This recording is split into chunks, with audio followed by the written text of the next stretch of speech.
I'll do the intro. Yes. The intros. Look, this is probably the first time myself and Leon have jumped in front of the camera together for what? Ever. I don't think. Oh, no, actually, we did a Muppets one. Yes, yes. That's where you'll understand where the Muppets probably come into it. What was that for? Was that Kai's fundraising day? Yes. That's it. Yep. Yeah, Kai Chase. Yeah, I remember that in the bucket there. Today we're going to be talking about a topic in particular that we've been exposed to tenfold with the people. Obviously, Leon's dealing with comp in particular, myself included, from my experience, and really wanted to touch on it. And it's basically priming the body metabolically so that you're at a good position for when you want to lose body fat or increase lean muscle or reverse dieting. So there's, everyone's different as far as it, and everyone's starting point and where they are metabolically are different. And this is a huge follow-up. And we constantly talk about this, and it's something I've become very passionate about the more I've learnt about it as well, and listening to Leon and his clients. But following from last night in particular, I did put a post up where I was now hitting 500 grams of carbs daily, etc., etc. And straight away people sort of point the finger and go, oh, this guy's being gifted with a good metabolism and all sorts. And Leon straight away would be able to back me up on this one. Where was the first time? Let's date back now. I remember we'd first met anyway, and we went on a couple of training sessions and whatnot. And there was one day, Adam, actually, and because everyone knows me, I'm pretty honest and straight down the line. Anyway, and Adam asked me one day, I think we were at Easy Field, I think we were training, and anyway, at the end of it, he goes, oh, so, truth, man, how am I looking? that was actually my response, and he started looking at me, and I said, dude, you look soft, right? You look soft. So is there any client of mine know if I say you look soft, okay, we've got some work to do, i.e., he'd been, obviously, hadn't had the best 6 months prior to that. So anyway, but what was the truth hurts, it was the honest truth. He had a bit of work to do. However, from that moment, that hit a light bulb for him, and that was Adam's turning point. So I was 110. Yeah, I was going to say, man, 110 kilos. Yeah. So our first goal was obviously let's get some consistency going, because he obviously was very inconsistent with his training. He basically hadn't trained much for 6 weeks. So goal number one is get him into the gym consistently 4 or 5 days a week. That's goal number one. Goal number two, let's start learning macros and start understanding so we can hit some targets. And basically that all just fell apart. Then all of a sudden, I think you ended up getting into that mid 90s or thereabouts. I think maybe that 96, 97, if I remember correctly. But we ended up having to sit him around, around a 12-month period, he had to sit around that 200 carb mark, which for some people might think that's adequate. But according to what he's learned today, when we get into that discussion regarding, we're talking 500 carbs for being an extra 8 kilos or thereabouts down from that position. So you're down another 8 kilos again with way more muscle, but the calorie intake is almost double. So in Adam's perspective now, there's nothing here about genetics and genes. This is all about a process of years of setup. It's a process of going, okay, I'm going to dedicate my time to the sport and my health, and that's pretty much what Adam's done straight off the bat. And the process took time. It took a few learning curves where you got into condition, and all of a sudden you went a little bit off the rails, and that's just what happens if you're restricting yourself on low calories for so long. It's very hard to sustain low calories and be on the money all the time. You're going to have times when you slip up, and metabolically your body will adapt to those low calories over a long period of time. So every time that you go out on the weekend, you have a big night, you have a party, your body can only handle X amount of calorie intake. On the weekend, a Saturday, Sunday, people have a bender or whatever it might be. All of a sudden, they're consuming 5,000 calories on the course of the weekend. That's blowing their whole week out, and then they spill. Then obviously, the weight goes up a couple of kilos, and then it becomes a yo-yo effect. Okay, until you get on the point which we're going to address soon, just regarding the sort of reverse dieting. So basically, pretty much where Adam is at now. So Adam, the last sort of, I would say, the last 12 months, I've seen a massive change in Adam after all the learning curves he had. Got the weight off, a couple of little yo-yos, some bouncing, some trying to dieting for holidays, and probably is the best point we can talk about now. We both went on a holiday to Bali together, okay, and at the point of time, I was relatively lean, but I also had a very high calorie intake because I knew 6 months in advance what was going on. So I was still eating, 450 carbs a day, holding not bad condition, whereas Adam wanted to diet for the holidays. So it was 6 weeks prior from memory. Yes. Just coming out of a hardcore 11-week diet period where I actually got down to 86 kilos, and Adam being Adam, I put on about 10 to 12 kilos in 3 weeks. 3 weeks, yeah. And that was, at that point, it was 44 days till Bali, and we're both going over there, and obviously Leon will I learned the hard way again, that side of things, metabolically, being on such low calories. Yeah. I got to take my shirt off for 3 days, and that was it. I think after 3 days there was not a line in my body, so obviously Leon will follow. It was really funny because I sort of held my own there, and then he didn't, and he went over lean than me, like really striated. So it was actually quite a laugh actually. So I could consume more alcohol where he had to he didn't actually pull back. But what he did was, the point being is, I got to a point where I was fine and actually had lost 2 kilos while I was over there, just because I actually didn't eat as much. I was actually on the go. You're always doing stuff. Plus I was surfing a lot, still training.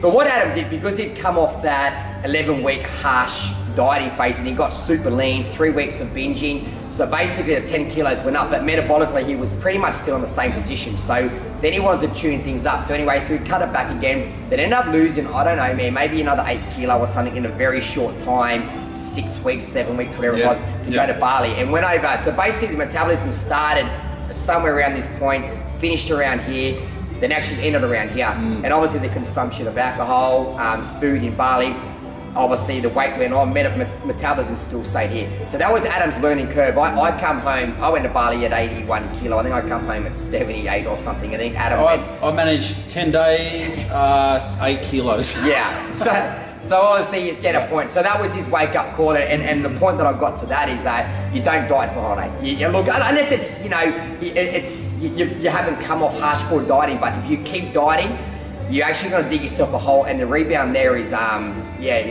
what we've just learned with Adam. So that was Adam's wake up call. He's gone, okay, look, this is no short term fix here. We need to now look at the long term, okay, which is what we've done now, and this is what makes us sit here today and makes us talk about what we're talking about. Upon our discussion last night, we were talking about, okay, so where are we at, Adam? He said his last update through, and he's still losing weight. I don't know what the total calorie intake, you reckon it's the 5 Gs yet? It's close. Well, my current calories is as of yesterday was 500 carbs, 90 to 100 fats rotating there, and 280 grams of protein. And that by far, that's like when Leon was saying, I was on low calories for a whole year. I'm eating 2.5 times, if not more, nearly 3 times more than I was when I was on 200 grams of carbs a day. I'm about 4 to 5 kilos leaner, and so from a coach's perspective, it's when you're working with a client for an X amount of time, the longer you work with someone, naturally the better. I'll use an example of a Brandon Kempter. He's probably the great example I would use. There's a lot of good coaches out there as well, but one that he will often post around, he's had clients for the long term, 12 months, 18 months, 2 years. He's bred them quietly in the background, and then all of a sudden he'll unleash them, 16 weeks out from a show, and they've put a lot of size on. Metabolically, they're in an amazing position. So this is pretty much what we're talking about here. There's a few good coaches out there that are doing the same sort of thing. It's just from my perspective, we have a full deck of cards to play here. We have Adam doing no cardio whatsoever. Calorie intake is, again, the macros is just so high. So when we go to start his prep, this is probably the point I can get to now, is that we're going to start give him about maybe 26 weeks to prep. Depends on what happens, if some bizarre reason he blew out now in the last month and a half before he starts, I'd push that to 28, or I might push it down to 24 if he ended up losing more weight. We don't know, but again, it's I play week to week with clients. I don't look too far ahead, but I have a target, and Adam's target will be somewhere. What date did we say as starting date? Was it that April? It was around the early April, getting prepared for September 29th, the 1st. Yeah, so that'll run a good 28 weeks thereabouts, and you might decide before that you're nearly ready. You might do a bit of a trial show or whatever it might be. But the point is that I want him in condition, stage ready, tight glutes for, probably about a month out. And then we have the luxury then of bringing calories up. So when everyone starts feeling really depleted and tired, we have the luxury to now start increasing food. So hopefully come into the show, one, we can fill out, tighten up, and just feel that little bit better, pull cardio back if we can, less stress, less cortisol on the body. That's again, I like to say the saying, shows are won in the off season. It's just so true. And you can't always win, but the point being is that the conditioning you'll win. Yeah. Okay, because all the hard work's done here. And now once we get into prep, we can run a couple of nice high carb days a week and run moderate carbs the other days and keep our calories as high as we can. So if we're on 5,000 calories now, you know what I mean? We a lot of room to play. There's a lot of room, you know what I mean? So say you're on 550 carbs now, they might be your refeed days. Twice a week you're sitting at that 500 mark, and your other days could start off around 400 carbs a day, thereabouts. And it's just a game I play with week to week to week. But again, that's when you got the client on this side doing everything that you've got to do. Well, it makes my job so much more easier. That leads me to my next question, which is probably what you're exposed to, and from what I've seen, especially over the last 12 to 18 months, is if you've got someone who is on low food, is doing quite a substantial amount of exercise, and is asking you about their next show and wants to go down that road, and it's basically the whole deck of cards is being dealt with, what's the best piece of advice to someone who's still on low food, they're not primed metabolically, they're doing plenty of exercise, if not overdoing at that stage, and they are considering or thinking about a show? And this is obviously where you say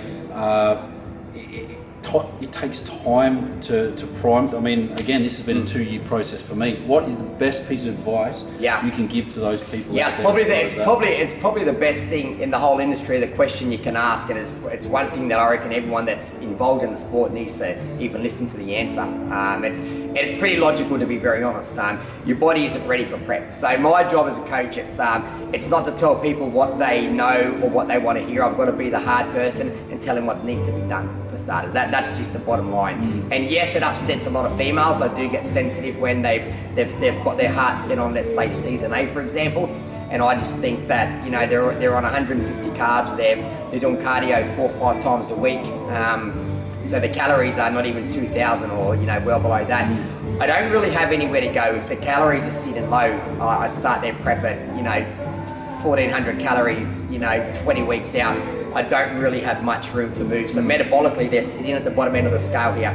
So I would advise strongly, you can't do prep. Not now. Season B we'll look at. So and obviously the fact if they're doing a whole lot of cardio at the moment, cardio is a weapon and a great tool that you can use. You introduce it when required in prep, when things start plateauing or slowing down. So it's a tool. I like to use it as a tool. I like a couple of hit sessions from the get-go, get the metabolism going, just 5 minutes, that's it, twice a week, thereabouts.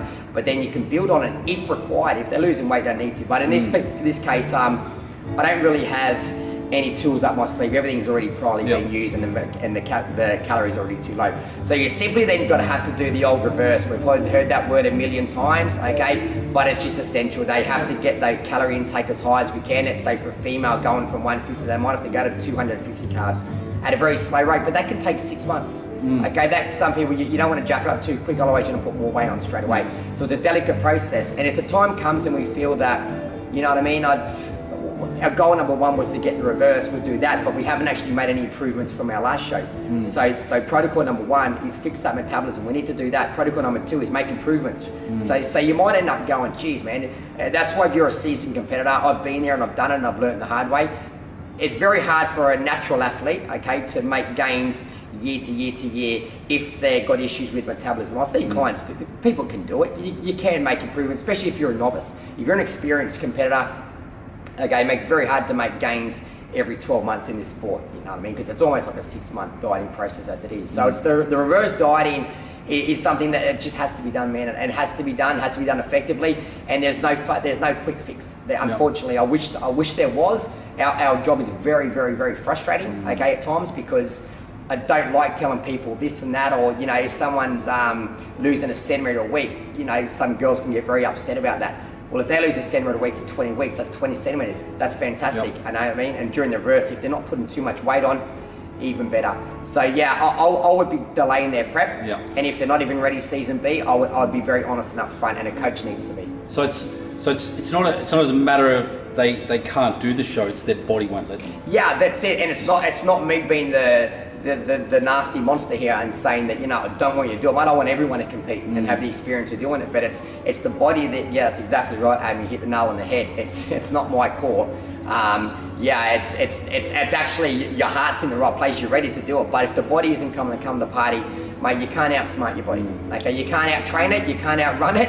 If it's not coming to the party, man, you got to fix it. Yeah, and the other thing too is that you know, obviously it's a pretty delicate subject as far as when they should and shouldn't compete, but what's your advice as far as time in between competitions as well? I think as 18 months is good. For me, 18 months is good because for me, if I break it down and I look, okay, you've done a show, let's say yourself, okay, as an example, you do season B, right? So let's say you're going to diet for 26 weeks. So the time you diet can also take, you know, it could be 3 to 6 months before your body hormonally, metabolically, everything is back to par, okay? Because it does take its toll when you're going for 4% body fat on a DEXA scan. So it can take, I've seen 6 months on average for someone to psychologically, metabolically, hormonally get back to level par 1. So that's 6 months, you put a little bit of muscle back on, the body's back to par. Then you want to spend another 6 months making improvements on your show again. So that's 12 months out just in the wilderness, okay, just working on the body, making improvements hormonally, etc. And then you'll be coming for another 6 months prep. So 18 months for me is a minimum. Anything less than that, look, if you're a bikini competitor, fitness, they can get away with it, okay, because the muscle mass required on them guys is not quite as big as a bodybuilder, and the body fat levels they go into is a lot lower. Sorry, it's not quite as low as the bodybuilder.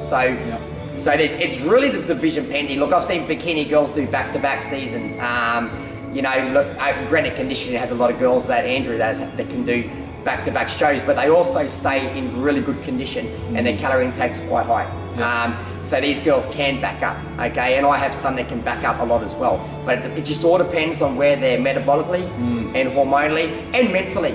Mentally is the biggest thing. There's no point going on a prep if you've got ongoing personal problems because you're going to bury them during your prep, you're going to be all good and well. Then after the prep, unfortunately, they're going to escalate and you've still got to deal with them. So you can't actually run and hide from your personal problems in the prep. Well, there you go. There's some plenty of things to consider as far as comp prep's concerned, and I think the big one is just understanding where you're sitting at metabolically, and obviously certain options to take from there. But you can't drop from nothing when that deck of cards has been handed out. I mean, it makes it very, very difficult for someone like yourself. So and you know, daily I'm probably upsetting a client. I don't come to work to upset anyone.